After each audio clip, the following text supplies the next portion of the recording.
नमस्कार, पाइथन का 21वां वीडियो है और आज हम फंक्शंस के बारे में जानेंगे पाइथन में।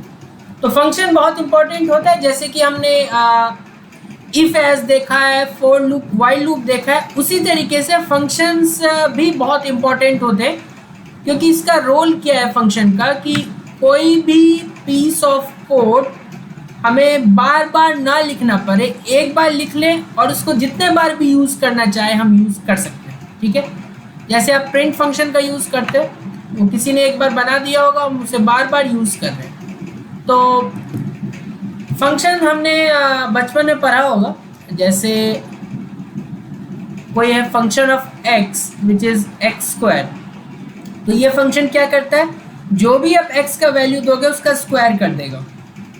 इसमें अगर 2 दे एज ए इनपुट तो ये 2 का स्क्वायर कर देगा और हमें 4 मिलेगा। ठीक है, ऐसे हमने मॉडुलस फंक्शन भी देखा है, हमने स्क्वायर रूट फंक्शन भी देखा है। स्क्वायर रूट फंक्शन क्या करता है, स्क्वायर रूट फंक्शन हमारे पास कुछ ऐसा है, इसमें जो भी वैल्यू देंगे, जैसे मैंने इसे 4 दिया तो ये 4 इसमें जाएगा फंक्शन में, जहाँ पे x है वहाँ पे, और हमें रिटर्न कर देगा।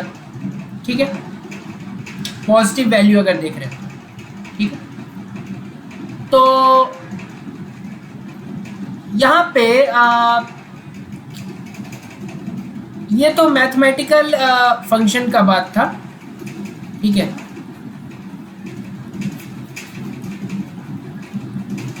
ये हमेशा स्क्वायर रूट मॉडुलस वैल्यू देता है, तो मॉड 2 लिखना सही रहता है वैसे। ठीक है, अब पाइथन वाले फंक्शन पे आते हैं, इसकी रिक्वायरमेंट क्या पड़ी।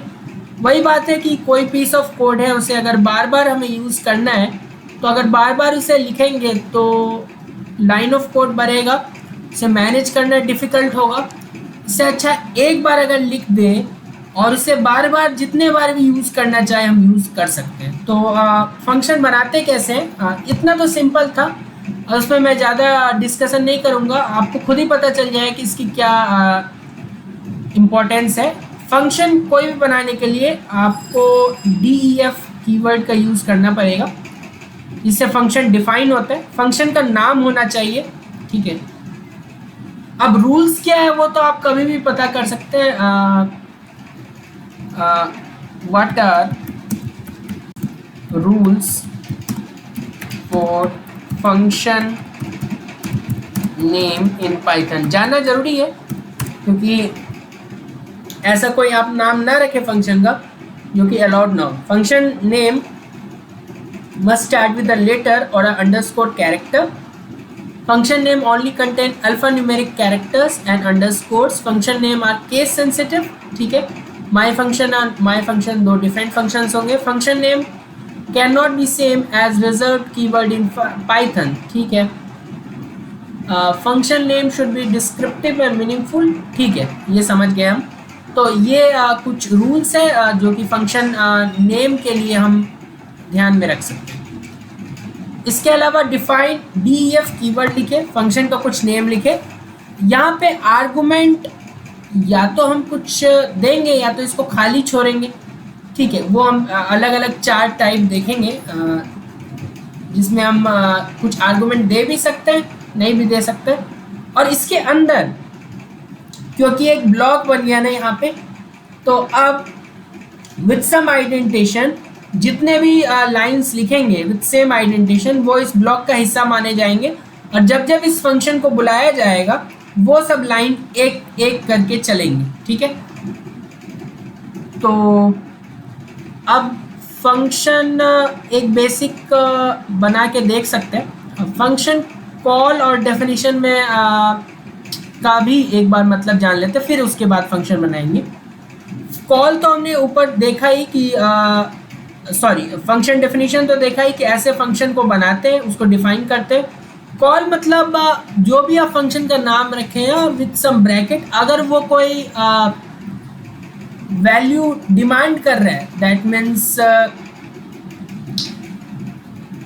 इसमें जो हम 4 टाइप पढ़ने वाले आगे, टेक्स नथिंग, रिटर्न्स नथिंग, इस पे आएंगे। टेक्स इसमें जैसे ये वाला हो गया। ठीक है, टेक समथिंग, तो इसमें इसको ज़रूरत है दो वैल्यूज़ की, तो वो वैल्यूज़ हमें जब फंक्शन को कॉल करेंगे उसी वक्त देना होगा। अगर नहीं ज़रूरत है तो सिंपली आप फंक्शन का नेम और ब्रैकेट लिख देंगे तो फंक्शन कॉल हो जाएगा। कंट्रोल उस फंक्शन के फर्स्ट फंक्शन पे चले जाएगा कंट्रोल, और फिर एक एक करके उसके लाइंस एग्जीक्यूट होंगे और फिर वापस कंट्रोल इसी जगह पे आ जाएगा, ठीक है। भले ही वहाँ कुछ ये फंक्शन जब चल गया ना पूरा तो कंट्रोल वापस इस पे आ जाएगा, ये हम डिटेल में अभी देखेंगे। तो ये आपने देख लिया फंक्शन डिफाइन और कॉल कैसे करते हैं, एक फंक्शन बना के ही पता चलेगा। तो चलिए एक हम फंक्शन बनाते हैं लेट्स से, जिसमें हम किसी भी वैल्यू का मॉडुलस फाइंड करेंगे। इंटरेस्टिंग है। वैसे स्टार्ट हम कर सकते थे कि किसी दो नंबर का एडिशन, तो चलिए वही एक फंक्शन बनाते हैं। तो एक फंक्शन डिफाइन करते हैं ऐड नाम का, फिलहाल इसमें ऐसे ही खाली रहने देते हैं इसको, और वैल्यूज़ अभी हम खुद रखते हैं वैल्यूज़, ठीक है। तो वैल्यूज़ में ए, या फिर यूज़र को पहले बोलेंगे दो वैल्यूज़ एंटर करने के लिए, तो print enter values of A and, ठीक है। अब ए का वैल्यू ले लेंगे, एक इंटीजर अगर चाह रहे हैं आप तो इनपुट फंक्शन के मदद से, मेथड के मदद से इंटर वैल्यू ऑफ ए, ठीक है। और सेम बी के लिए भी कर सकते हैं हम, उसी को कॉपी कर लेते हैं और यहाँ पे ए की जगह बी रिप्लेस करें, ठीक है। इसके बाद c equals to A plus B, sum ही तो करना है हमें, तो c equals to A plus B और प्रिंट कर दो c की वैल्यू, या फिर आप लिखना चाहे सम इज, और ये एक बेसिक फंक्शन हो गया ऐड। तो अब अगर हम इस फंक्शन को कॉल करें लेट्स से ऐड, ठीक है, क्या होगा, enter the values of A and B, ठीक है। तो ए का वैल्यू 1 रखा मैंने, बी का वैल्यू 3 रखा, सम इज 4, ठीक है। ये तो एक बेसिक फंक्शन था जो दो नंबर को ऐड करता है, ठीक है। तो बेसिक फंक्शन हमने देखा, हम क्या और क्या इसमें हमने फंक्शन को डिफाइन करना सीखा, ठीक है, फंक्शन को कॉल करना सीखा। ये ऐड हम एक बार नहीं है, मैंने जैसे बोला था कि आप मल्टीपल टाइम जितने बार भी आपका मन हो इस ऐड को कॉल कर सकते हैं। तो ये तो एक बार मैंने कॉल किया, ये दो बार भी कॉल किया जा सकता है। ऐसे यहाँ 1 यहाँ 2 लिखा तो 3 आया, एक बार फिर से वो कॉल हुआ, क्योंकि देखो ये कंट्रोल, ये ग्रीन लाइन देख रहे हो ना, तो ग्रीन लाइन को ध्यान से देखना। अभी एक बार मैं फिर वैल्यूज रख देता हूँ 2 3 5, ठीक है। अब ध्यान से देखना ग्रीन लाइन को, मैं थोड़ा इसको जूम आउट कर देता हूँ। तुम्हारा ध्यान ग्रीन लाइन पे होना चाहिए। इंटर किया 1 की वैल्यू, ए की वैल्यू, देखो बी की वैल्यू अभी ले रहा है तो वहां पे, फिर दूसरा वाला ऐड फंक्शन चला तो वहां पे कुछ वक्त के लिए एरो आया था, कर्सर आया था, फिर 1 5 और ये 6, ये अब वापस ऐड फंक्शन पे है, ठीक है। तो वापस वहीं पे आ जाता है जहां से फंक्शन कॉल हुआ था, ये बात आपको ध्यान रखना है, ठीक है। तो ये हमने देखा। इसके अलावा हम देख सकते हैं कि टाइप्स ऑफ फंक्शन डेफिनेशन, ठीक है। फंक्शन डेफिनेशंस 4 तरीके के होते हैं, based on what, based on कि ये फंक्शन क्या वैल्यू लेता है जो ऐड फंक्शन मैंने लिखा है ना वो खाली छोड़ रहा है वहाँ पे, तो वहाँ पे हमेशा ज़रूरी नहीं खाली रहेगा। ये वाला जगह जिसकी मैं बात कर रहा हूँ, अगर आप ध्यान से देखें तो I am talking about this place. ये जगह, इस पे कोई वैल्यू भी आ सकता है और ये कुछ वैल्यू रिटर्न कर सकते हैं। तो एक एक करके देखते हैं, अभी उतना अच्छे से समझ में नहीं आएगा, लेकिन जैसे जैसे एक एक टाइप देखेंगे आपको समझ में आ जाएगा। इससे पहला प्रकार है takes nothing returns nothing. That means कि ये ब्रैकेट तो खाली ही रहेगा और ये फंक्शन कुछ रिटर्न भी नहीं करेगा, ठीक है। हालांकि आप आगे जाके देखेंगे कि हमेशा ये नन तो रिटर्न करता ही है, तो ऐसा हमें लगता है कि कोई वैल्यू रिटर्न नहीं हुआ है, लेकिन जब आप इसको प्रिंट करेंगे कि क्या रिटर्न हुआ है तो नन आएगा, वो हम इस वीडियो के लास्ट में देखेंगे। फिलहाल तो आप समझ सकते हैं कि कुछ नहीं रिटर्न करेगा, तो एक फंक्शन बना के देखना पड़ेगा, ठीक है। यही फंक्शन है, ये वही फंक्शन है, टेक्स नथिंग रिटर्न्स नथिंग। ये ब्रैकेट खाली है, दैट मीन्स टेक्स नथिंग। अब यहाँ पे भी, जहाँ पे मैं कर्सर अभी ब्लिंक कर रहा हूँ वहाँ पे भी और यहाँ पे भी जब हम कॉल कर रहे हैं, दोनों जगह ही खाली अगर आपको दिख जाए तो ये आप समझ जाए टेक्स नथिंग टाइप का।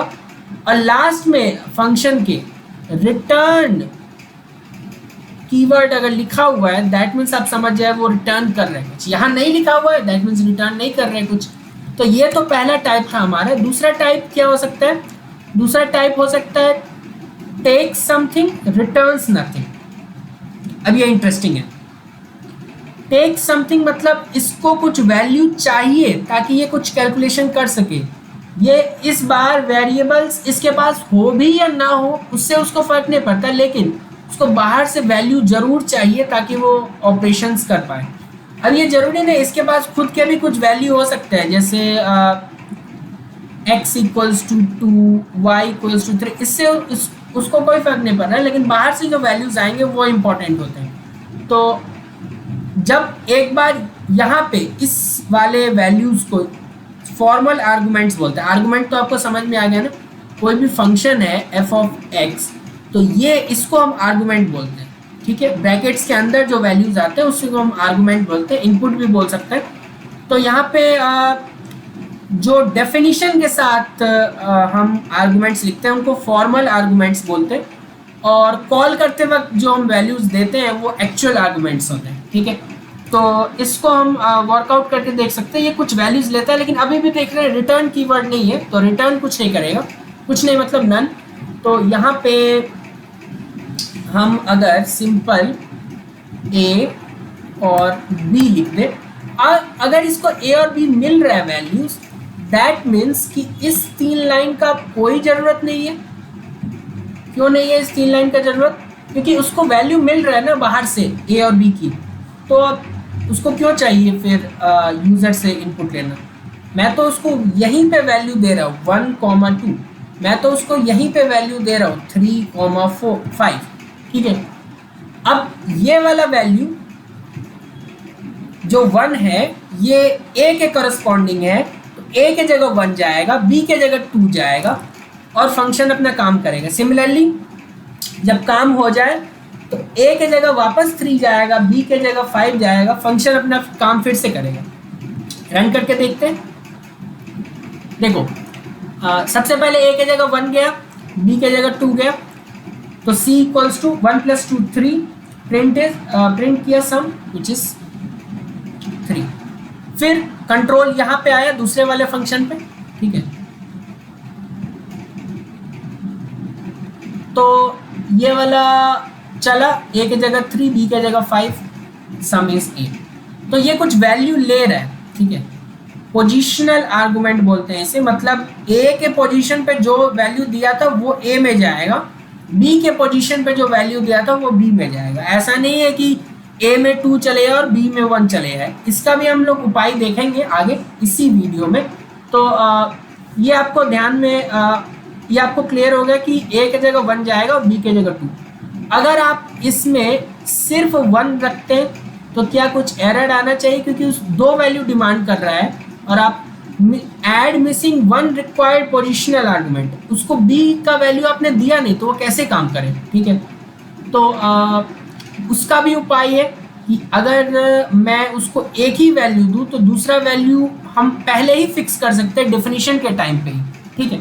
तो वो भी देखेंगे आगे, लेकिन फिलहाल इतना तो क्लियर हो गया ना कि अगर इसको 2 वैल्यू दे रहे हैं तो करस्पॉन्डिंग वैल्यूज जाता है, ए पे 1 जाएगा, बी पे 1, फंक्शन अपना काम करेगा और कंट्रोल शिफ्ट होते रहेगा, ठीक है। तो ये तो दूसरा टाइप था। तीसरा टाइप है takes nothing but return something. ये इंपॉर्टेंट है। टेक्स नथिंग अभी तक क्लियर हो गया होगा कि ब्रैकेट्स खाली रहते हैं तो टेक्स नथिंग टाइप है। रिटर्न समथिंग में एक ही चेंज होगा कि रिटर्न यहाँ पे हमारे पास एक कीवर्ड आएगा, उसके साथ कुछ वैल्यूज आप रख सकते हैं जो कि आप चाहते हैं कि रिटर्न हो। तो इसी पे देखते हैं, जैसे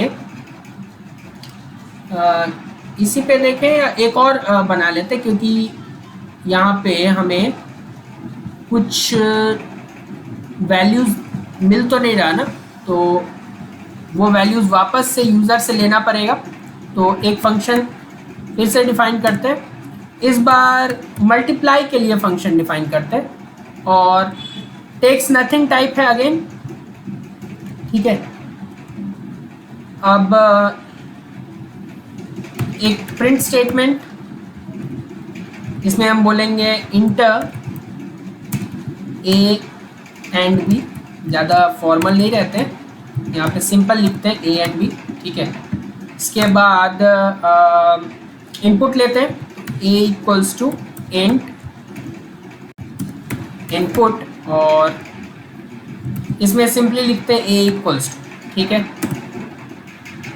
सिमिलरली बी बराबर इंट इनपुट और बी इक्वल्स टू, क्लियर है। ए और बी यूजर से मिल गया, हमें क्या करना है, हमें इसको मल्टीप्लाई करना है। तो सी इक्वल्स टू ए, ये मल्टीप्लाई हो गया, फिर प्रिंट कर दो। प्रिंट करो या रिटर्न, देखो मैं प्रिंट नहीं कर रहा हूँ इस बार, मैं सिंपली लिख रहा हूँ यहाँ पे रिटर्न सी। अब रिटर्न के साथ हम जो भी लिखते हैं ना, फंक्शन जहाँ पे कॉल किया, जहाँ से कॉल किया गया था वहीं पे ये वैल्यू जाके कॉपी पेस्ट हो जाएगा, एक तरीके से आप बोल सकते हैं। जैसे मैं इस फंक्शन को कॉल करता हूँ, ठीक है।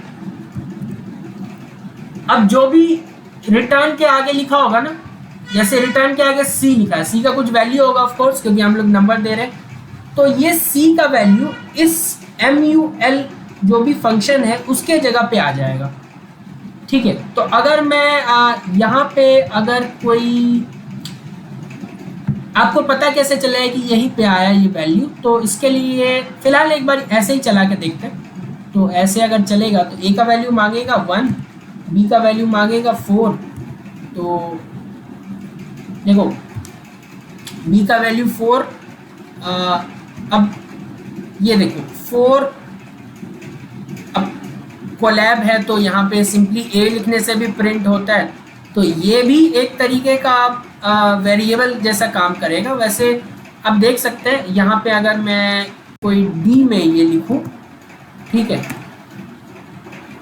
और यहाँ पे डी को प्रिंट करना चाहूँ तो ए का वैल्यू 2, बी का वैल्यू 6 और ये देखो डी का वैल्यू प्रिंट हो गया, ठीक है। तो दैट मीन्स रिटर्न जो भी किया ना वो यहाँ पे आ गया। इसको अगर मैं यहाँ दिखाऊँ क्या हुआ होगा ना, रिटर्न जैसे यहाँ 12 आया ना, तो ये इस जगह पे 12 आ गए, ये आप मान सकते हैं, ठीक है। अब S में 12 आया तो S के साथ आप जो भी करना चाहो वो आप कर सकते हैं, ठीक है। तो रिटर्न हमेशा वहीं पे रिटर्न वाला वैल्यू वहीं पे जाता है जहाँ से फंक्शन कॉल हुआ। तो फंक्शन यहाँ पे कॉल हुआ था, इस जगह पे कॉल हुआ था, तो रिटर्न वाला वैल्यू भी यहीं पे आकर रुका रहेगा। आगे आपके पास जो करना है उसके साथ वो वहीं पे आप कर सकते हैं। अगला है टेक समथिंग रिटर्न्स समथिंग। तो इसमें दोनों ही वैरायटी देखने को मिलेगा। आप कुछ वैल्यूज़ देना भी होगा और रिटर्न भी करेंगे। तो इसमें अगर आप ध्यान से देखें तो इसी को मॉडिफाई कर सकते हैं हम लोग। इसमें से ये 3 लाइन अगर हटा दें तो हमारे पास ये, और इसमें दो वैल्यूज़ चाहिए अगर उसको, तो ए भी दो वैल्यूज़ दे सकते हैं हम, और ये मल्टीप्लाई करेगा अपना। यहाँ पे एक फंक्शन कॉल करते वक्त भी हमें वैल्यू देना होगा, तो 2 और 3 वैल्यू दे देते हैं, ठीक है। अब वो 6 आया, ठीक है ना।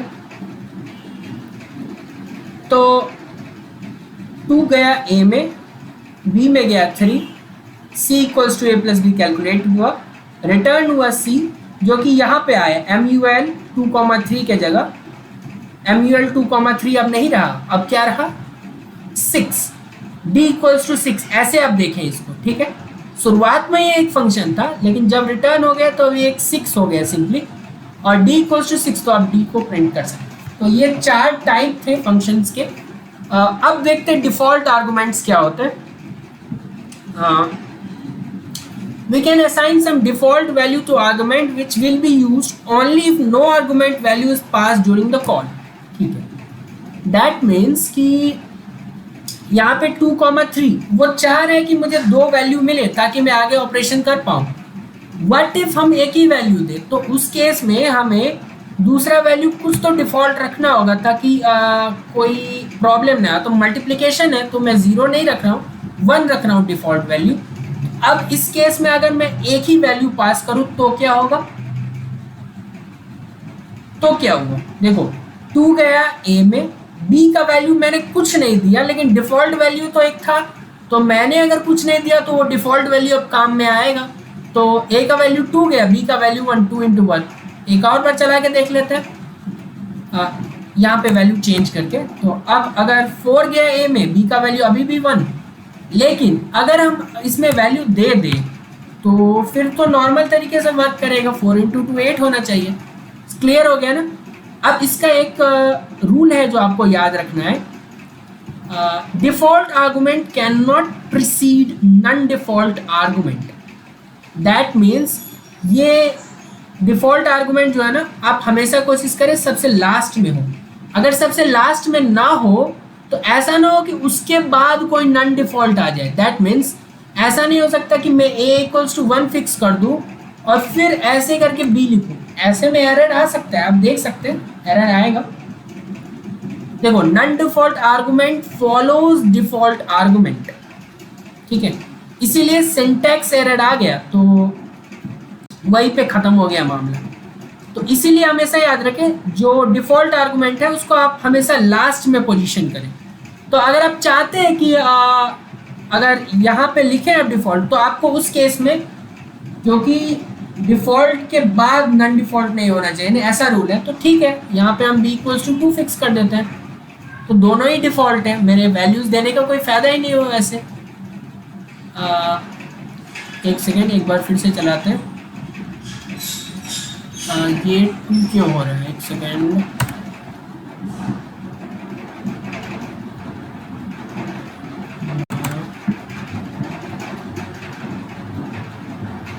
ये वैल्यू, अच्छा हम दोनों वैल्यू दे रहे हैं। अच्छा जब देंगे वैल्यू तब तो यही प्रोसेस होगा ना। अगर मान लो हम वैल्यू नहीं दें तो फिर 2 प्रोसेस होगा। मैं भी सोच रहा था कि मैं वैल्यू दे रहा हूँ। जब आप वैल्यू दे रहे हैं तब तो नॉर्मल वे में वर्क करेगा, तब तो ए में वही वैल्यू जाएगा जो आप दे रहे हैं। लेकिन इन केस आप वैल्यू नहीं दे रहे, जैसे मैं ए का वैल्यू तो दे देता हूँ 4, बी का वैल्यू नहीं देता, तो बी का डिफ़ॉल्ट वैल्यू जाएगा विच इज़ 2। चलो मैं कुछ और कर देता हूँ, 7, ठीक है। ए में अब 7 जाएगा, बी में मैंने कुछ नहीं दिया तो डिफ़ॉल्ट वैल्यू जाएगा विच इज़ 2, ठीक है। तो यहाँ पे ये क्लियर हो गया आपको। तो ये हमारे पास डिफ़ॉल्ट आर्गुमेंट था।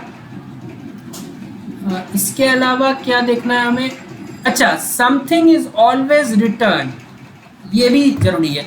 मैं बोल रहा हूँ ऊपर के केसेस में कि रिटर्न्स नथिंग, लेकिन वो नथिंग नन टाइप का होता है। वो मैं कैसे दिखा सकता हूँ,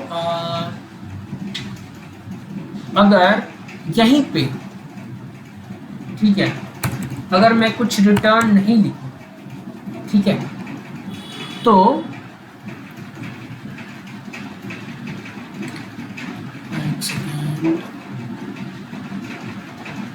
ठीक है, तो मैंने अभी रिटर्न कुछ यूज़ नहीं किया यहाँ पे, तो यहाँ पे लेट्स से मैं d यूज़ करता हूँ, तो d इक्वल्स टू, उसको रन करते हैं,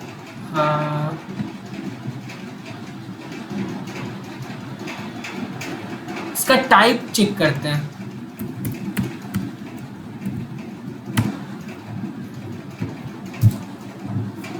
नन टाइप देख पा रहे हैं आप, क्योंकि कुछ रिटर्न नहीं हुआ तो यहाँ पे कुछ नहीं आया होगा, कुछ नहीं को नन टाइप में इसका टाइप चेक करें तो नन, लेकिन यहाँ पे वहीं पे अगर रिटर्न सी लिख देते तो यहाँ पे उस सी का वैल्यू आता, तब d इक्वल्स टू वो पर्टिकुलर वैल्यू जाता।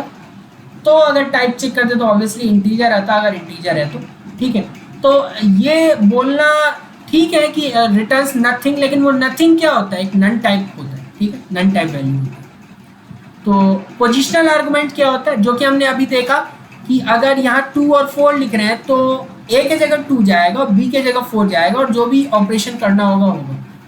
कीवर्ड आर्गुमेंट क्या होता है, देखो ऐसा भी तो हो सकता है कि मैं कुछ वैल्यू लिखूं और उसका ऑर्डर में खुद डिसाइड करूं, जैसे a equals to 1 b equals to 2 है, तो इस बार पोजीशन नहीं डिसाइड होगा, इस बार क्या होगा कि a का जो वैल्यू है वो वैल्यू जाएगा a में, a इक्वल्स टू 1 है तो 1 जाएगा। अब ये a इक्वल्स टू 1 मैं बाद में लिख दूं, पहले b इक्वल्स टू 2, तो b का 2 वैल्यू जाएगा, भले ऑर्डर कुछ भी हो। तो वो हम एक बार कीवर्ड आर्गुमेंट को देख लेते हैं। तो कीवर्ड आर्गुमेंट यहाँ पे, ये तो डिफ़ॉल्ट वैल्यूज था। कीवर्ड आर्गुमेंट ये हमेशा आपको कॉल करते वक्त डिसाइड करना होगा। तो अगर मैं पहले लिख देता हूँ b इक्वल्स टू 4 और फिर लिखता हूँ a इक्वल्स टू 3, ठीक है, और यहाँ पे सिंपली a b वैल्यू लिख देता हूँ, तो पोजीशन आर्गुमेंट होता तो क्या होता है, b वाला वैल्यू मतलब पहला कॉमा के लेफ्ट वाला वैल्यू जाता a में, कॉमा के राइट वाला वैल्यू जाता b में। लेकिन इस बार ये नहीं होगा, इस बार b का जो वैल्यू है 4 वो b के जगह जाएगा, a का जो वैल्यू है वो a के जगह जाएगा। दैट मीन्स 3,4 वाला सिनेरियो होगा। तो हमें सिंपली अगर d प्रिंट करना है तो अच्छा, ये ज़्यादा क्लियर होगा अगर कोई सब्ट्रैक्शन का फंक्शन बनाए तो आपको ज़्यादा क्लियर हो पाएगा। ये माइनस b रहे और ये SUB है,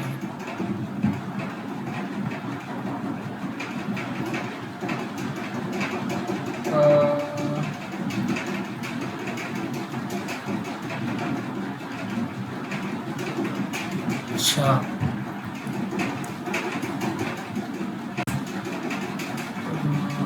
कुछ रिटर्न कर देते हैं वैल्यू,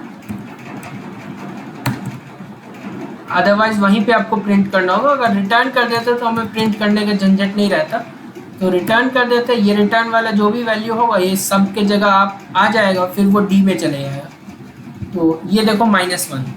तो अगर आपको लग रहा होगा कि पहला वैल्यू a में गया, दूसरा वैल्यू b में, तो वो 4 - 3 दैट इज़ 1 आना चाहिए था, लेकिन अभी वैल्यू क्या आया है 3 - 4, दैट मीन्स a में 3 गया है और b में 4। ये आपको क्लियर हो गया ना, ठीक है।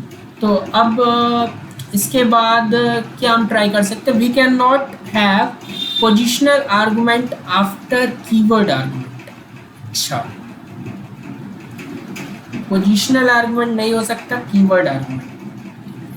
दैट मीन्स अगर मैं यहाँ पे b लिख दूँ या फिर 5 लिख दूँ, ठीक है, तो मैं क्या बोल रहा हूँ कि b में 4 जा रहा है with the help of keyword argument, लेकिन ये वाला सेकंड वाला तो मैंने पोजीशनल यूज़ किया ना, और किसके जगह पे वो पोजीशन है, वो पोजीशन है हमारा b के जगह पे। तो b में 2 वैल्यू चले गए, एक तो चले गया कीवर्ड आर्गुमेंट की वजह से, एक चले गया पोजीशनल। लेकिन उससे फर्क नहीं पड़ रहा, फर्क पड़ रहा है इस नियम से जो कि बोल रहा है we can not have positional argument after keyword. तो कीवर्ड है उसके बाद पोजिशनल आर्गूमेंट नहीं आ सकता। तो अगर आप इसको positional argument follows keyword argument, जिससे सिंटैक्स एरर आ गया, ठीक है, तो ये नहीं हो सकता। दैट मीन्स कि अगर आप यहाँ पे 5 लिख दें और यहाँ पे अगर b इक्वल्स टू 4 लिख दें तो ट्राई करके देखते हैं 1। दैट मीन्स 5 है तो ये पोजिशनल आर्गूमेंट है, तो a की जगह 5 गया होगा।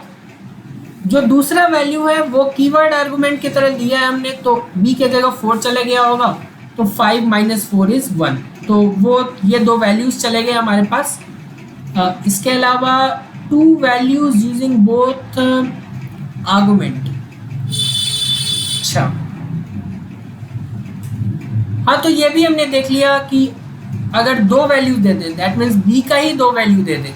ये a में 5 गया और मैं यहाँ से भी a में वैल्यू, तो a में 2 वैल्यू जा रहा है, लेकिन अगर कोई एरर होगा तो वो एरर मिल जाएगा, जो कि नियम यही बोलता है कि ये देखो, ये वहाँ पे सिंटैक्स एरर आया था लेकिन यहाँ पे सिंटैक्स एरर नहीं आया, इस बार रन टाइम एरर आया।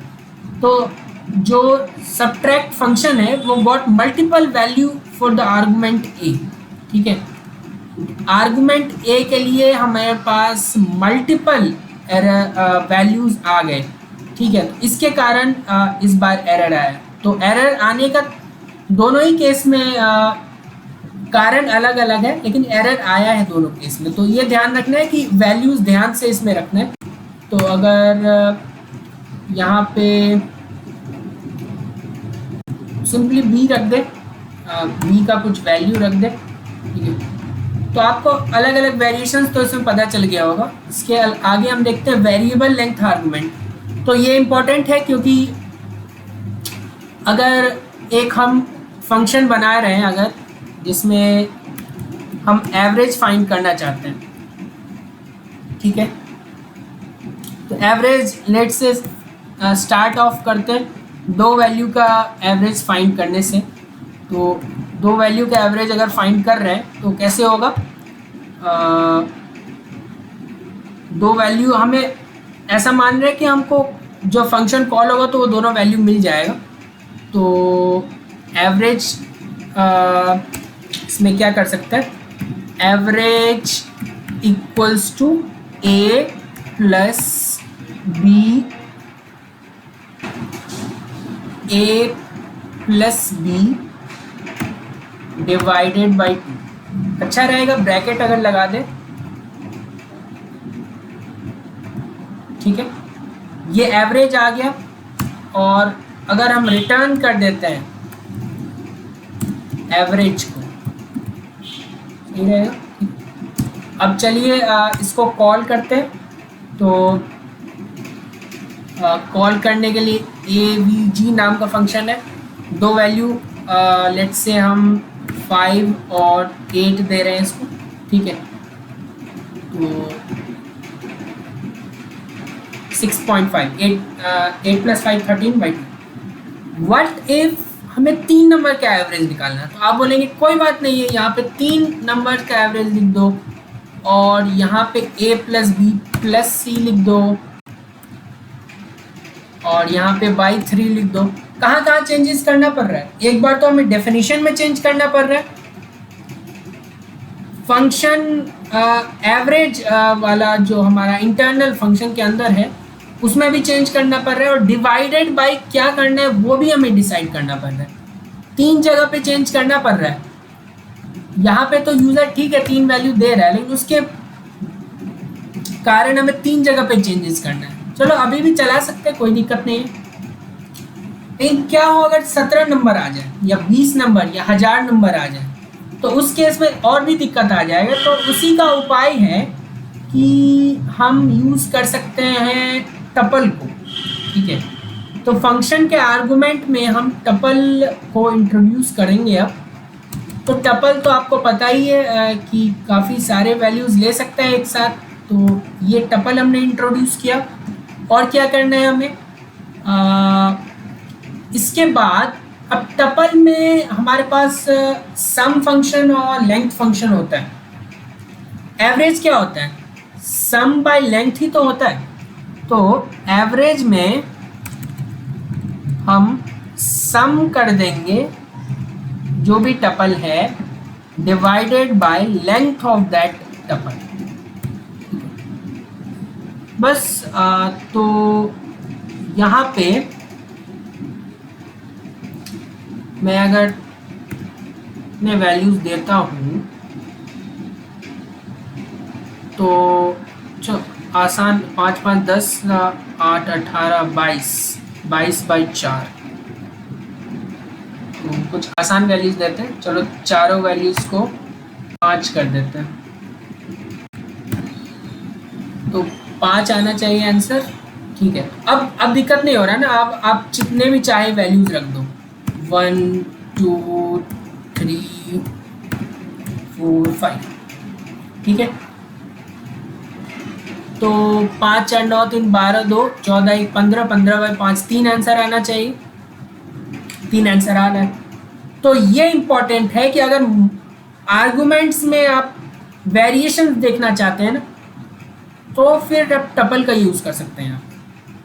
और अब आपको पता चल रहा है कि टपल में जो हम बार बार वो बिल्ट इन फंक्शन बोल रहे थे, टपल में ही नहीं बाकी जगह भी, तो उसका क्या यूज है? उसका यूज है कि यहाँ पे हमें बार बार चेंजेस नहीं करना पड़ रहा है। चेंजेस 3 जगह करने पड़ रहे थे। तो स्टार टी ये बता रहा है कि टपल है ना कि कोई आम वेरिएबल। तो इससे क्या हुआ, एक तो वहाँ पे फिक्स हो गया बात, और सम भी हमें खुद से डिसाइड नहीं करना पड़ रहा है, लेंथ भी हमें डिसाइड नहीं करना पड़ रहा है। हमें बस कॉल करते वक्त वैल्यूज डालने का चिंता करना है और कहीं पे नहीं करना है। तो ये आपने देख लिया। इसके अलावा लोकल और ग्लोबल वेरिएबल्स अगर आप ध्यान से देखें तो जो भी वैल्यूज जो भी आपने फंक्शन बनाया है, जो भी वैल्यूज आप फंक्शन के अंदर डिफाइन करेंगे वो फंक्शन के बाहर आप यूज नहीं कर सकते। उस केस में आपको एरर आएगा। ठीक है, और फंक्शन के बाहर के वैल्यूज चलो करके ही देख लेते हैं। तो लेट्स से मैंने यहाँ पे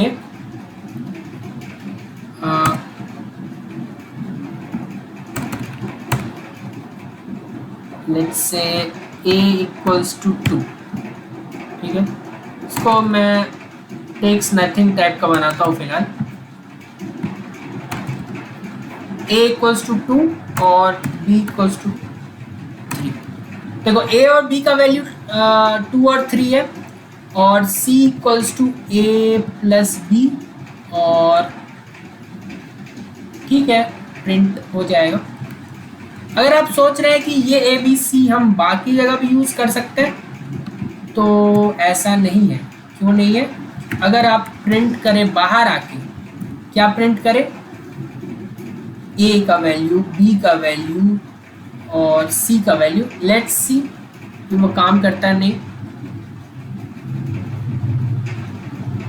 name A is not defined. ठीक है, दैट मीन्स जो उसका स्कोप है ना उस लोकल वेरिएबल का ए बी, और यहाँ पे आप बोल सकते हैं सी का भी, वो अगर सी आप बाहर फिर से डिफाइन करें तब तो ठीक है, लेकिन ए बी का तो एटलीस्ट फंक्शन के अंदर ही है, तो उसको आप बाहर यूज़ नहीं कर सकते। अगर आपको बाहर यूज़ करना है तो बाहर डिफाइन करना होगा। तो अगर आप यहाँ पे आप यूज़ कर डिफाइन करते हैं इक्वल्स टू 2।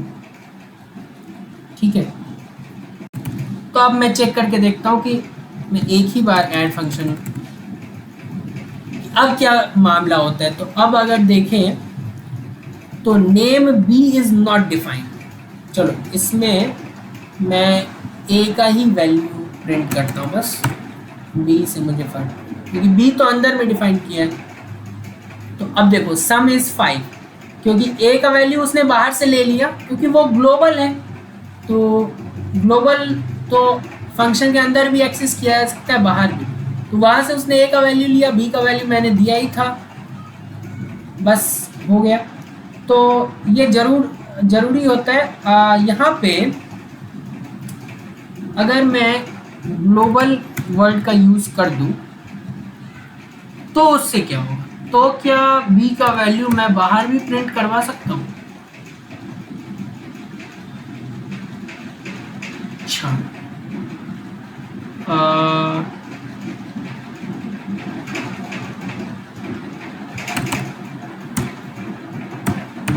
Equals to 3। अब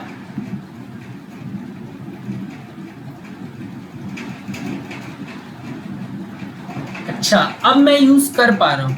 तो फंक्शन के अंदर में बताना पड़ेगा कि ये वैल्यू जो मैं कर रहा हूँ उसको मैं बाद में भी यूज करना चाहता हूँ। दैट मीन्स उसका जो स्कोप है वो ग्लोबल रहना चाहिए। स्कोप मतलब पावर, वो इस फंक्शन के अंदर ही नहीं पहचाना जाना चाहिए, बाहर में भी अगर अगर कोई उसको बुलाए तो वो आए, ऐसा नहीं है कि फंक्शन के अंदर ही रहे। तो ग्लोबल बी, इससे क्या हुआ कि मैंने फंक्शन का स्कोप अब डिफाइन कर दिया कि वो ग्लोबल वेरिएबल है, ना कि एक लोकल वेरिएबल। अगर केवल बी यहीं पे होता तो मैं नॉर्मल बी इक्वल्स टू 3 जैसे लिखता हूँ, बाहर में भी बी इक्वल्स टू कुछ नहीं लिखा होता। मतलब बी डिफाइन ही अंदर में हुआ है तो यूज भी अंदर में ही होगा, बाहर में नहीं कर सकते। लेकिन ग्लोबल बी जैसे लिख दिया तो अब इसका आप यूज कहीं पे भी कर सकते हैं। जैसे मैं प्रिंट करना चाहूँ बी का cube,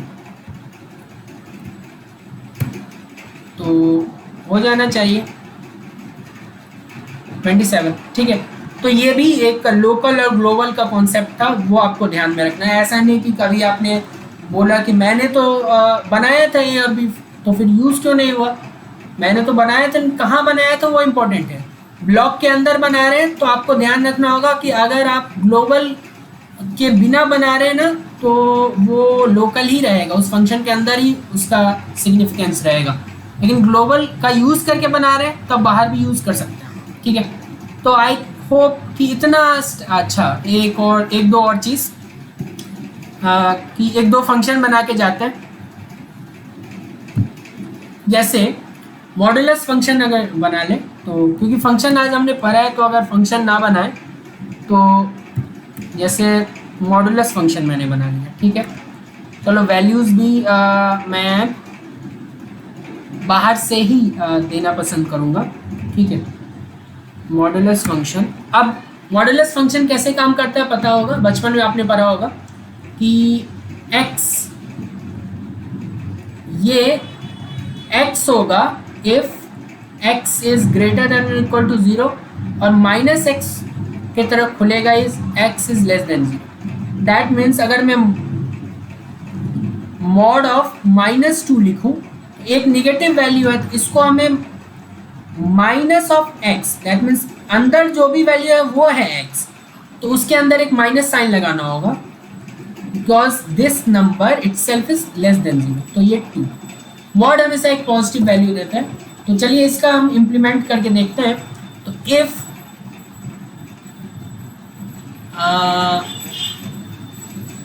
a is greater than equal to 0, print कर दो a की वैल्यू। ठीक है, ग्रेटर देन इक्वल नहीं हुआ तो दूसरे में कंडीशन लिखने की आवश्यकता नहीं होनी चाहिए। प्रिंट कर दो, लेस देन हुआ तो क्या करते हैं हम, एक माइनस साइन लगा देते हैं। तो प्रिंट कर दो -e। ठीक है, चलिए इसका यूज़ करके देखते हैं क्या यूज़ हो पा रहा है। तो मॉडुलस फंक्शन में मैं लेट्स से -4 करता हूँ। ठीक है, तो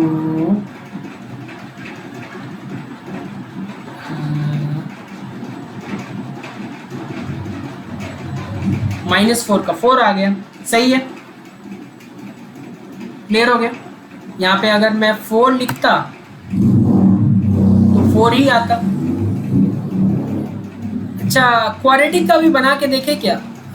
क्वाड्रेटिक का क्या कॉन्सेप्ट है कि आपको क्वाड्रेटिक में कोई अगर क्वाड्रेटिक इक्वेशन है ax² + bx + c = 0, तो इसमें तो हम सबसे पहले डिस्क्रिमिनेंट निकालते हैं विच इज √b² - 4ac। अगर d ग्रेटर देन 0 होता है तो इसके रूट्स कैसे निकलते हैं, x = -b +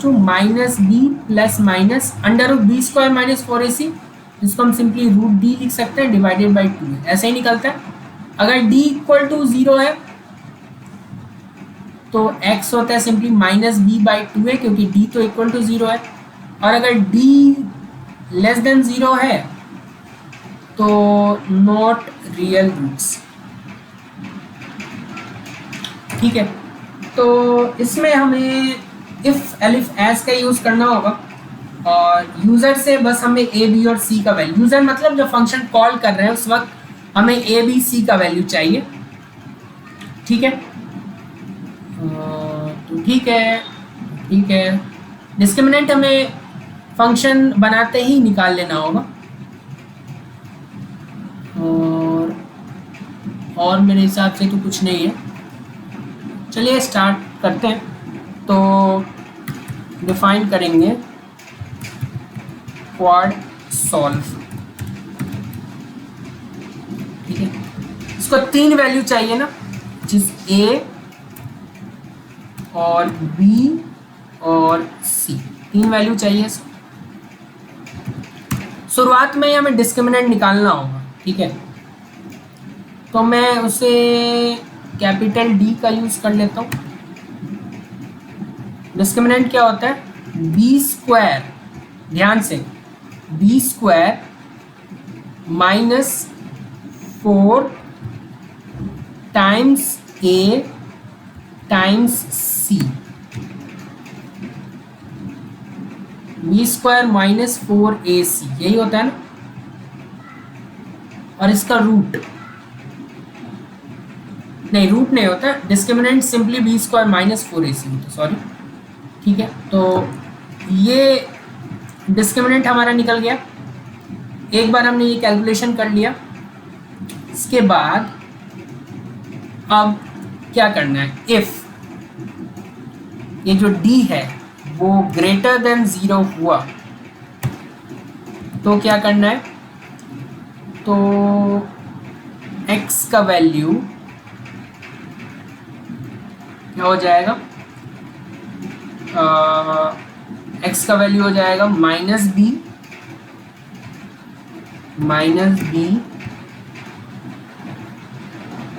उसके बाद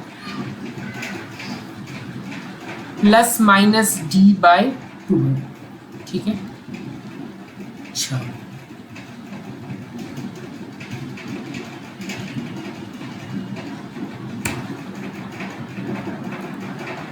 तो इसमें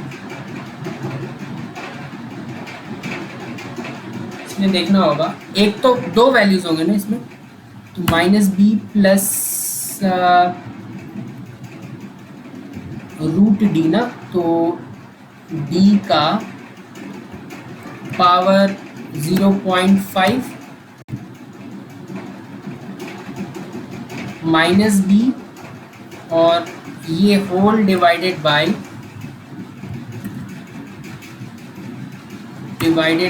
2 टाइम्स। इसमें एरर तो आने वाला है क्योंकि बहुत जगह यहाँ पे सिम्बॉल्स हम लोग यूज़ कर रहे हैं, देखते हैं। और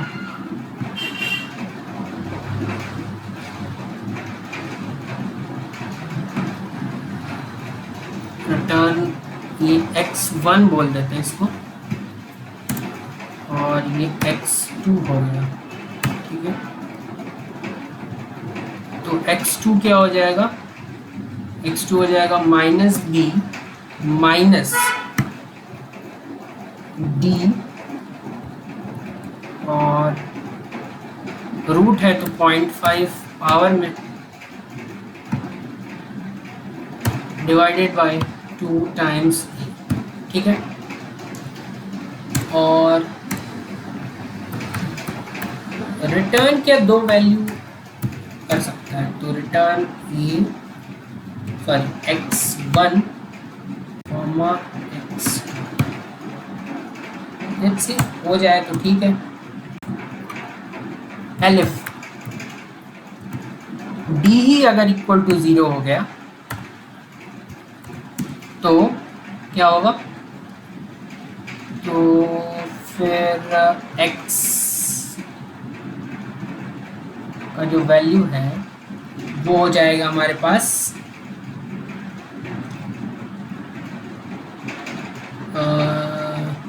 माइनस बी बाई 2 है, तो minus B divided by 2 times A,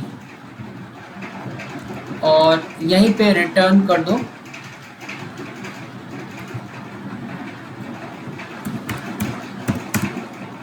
x की वैल्यू, और फिर एज में तो अब एक ही केस बच गया, तो इसमें तो हम प्रिंट करना चाहेंगे नो रियल। मुझे पता है इसमें एरर आएगा, लेकिन एक बार देख लेते कि क्या एरर आएगा। तो मैं क्वाड सॉल्वर को वैल्यूज देना चाहूँगा,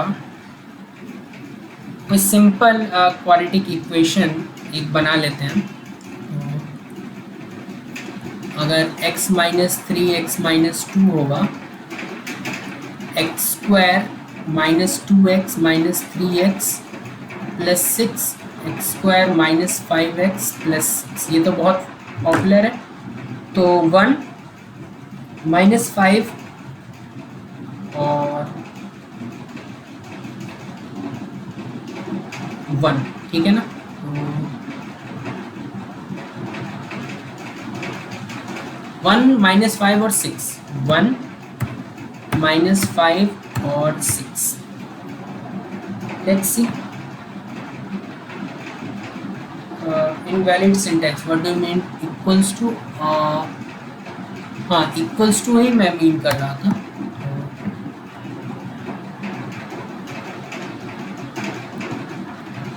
ठीक, हम तो सही है, सही है।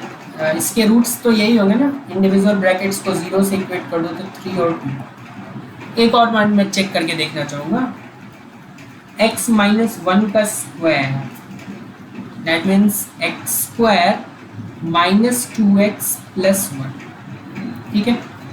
ये वो केस है जिसमें इक्वल रूट्स है, दोनों 1 है, और कोफिशिएंट्स क्या है, 1 माइनस 2 और 1। तो 1 माइनस 2 और 1,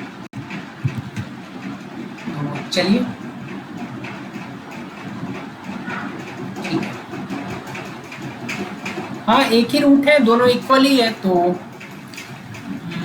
यहाँ पे क्या एक प्रिंट स्टेटमेंट्स भी लगा दें?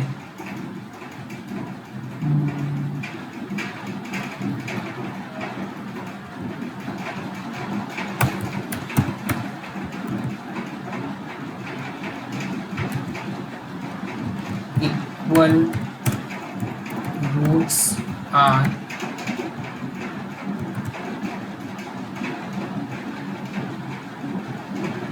x, x।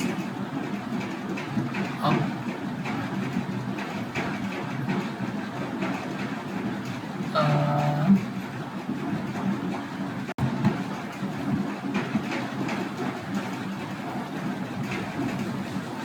ठीक है,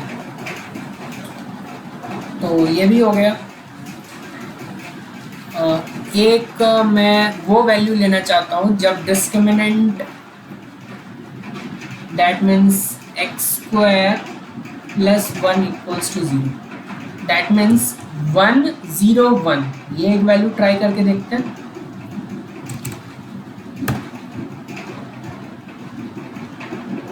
नो रियल, सही काम कर रहे हैं मेरे हिसाब से, तो बाकी आप देख लें। तो ये क्वाड्रेटिक के लिए हमने बनाया, ये मॉडुलस के लिए बनाया, मैथमेटिकल फंक्शंस के लिए बनाया जा सकता है। वो तो अभी हमने प्रैक्टिस सेशन किया नहीं है, अभी प्रैक्टिस तो करना ही होगा, वरना ये क्या है, ये तो हमने बस जाना है इनके बारे में, ठीक है। आज हमने कुछ खास किया नहीं है, हमने फंक्शन के बारे में बस जाना है। तो जाना है इनके रूल्स के बारे में, इनके आर्गुमेंट्स के बारे में, क्योंकि इनपुट जरूरी होता है ना। इनपुट क्या रिस्ट्रिक्शंस हो सकते हैं, वहाँ भी होता है ना डोमेन रेंज का रिस्ट्रिक्शन, यहाँ भी है रिस्ट्रिक्शंस अलग तरीके के हैं। तो उसी को हमने जाना क्या होता है, formal argument, actual argument, arguments different तरीके से कैसे लिया जा सकता है, फंक्शंस का डिफिनीशन अलग अलग तरीके से कैसे हो सकता है। किसी में आर्गुमेंट लेते हैं, किसी में कुछ रिटर्न करते नहीं है। तो रिटर्न नहीं भी करते तो ये तो आपको पता चलेगा कि वो एक नन टाइप होता है, हमने प्रिंट करके देख लिया। तो कुछ नहीं का मतलब ही कुछ होता है। तो बस इतना ही था आज। तो एटलीस्ट फंक्शन हम बना पाए। आगे देखते हैं, और रिकर्शन वगैरह भी है इसमें, तो वो सभी देख सकते हैं हम लोग। बहुत बहुत धन्यवाद फिलहाल।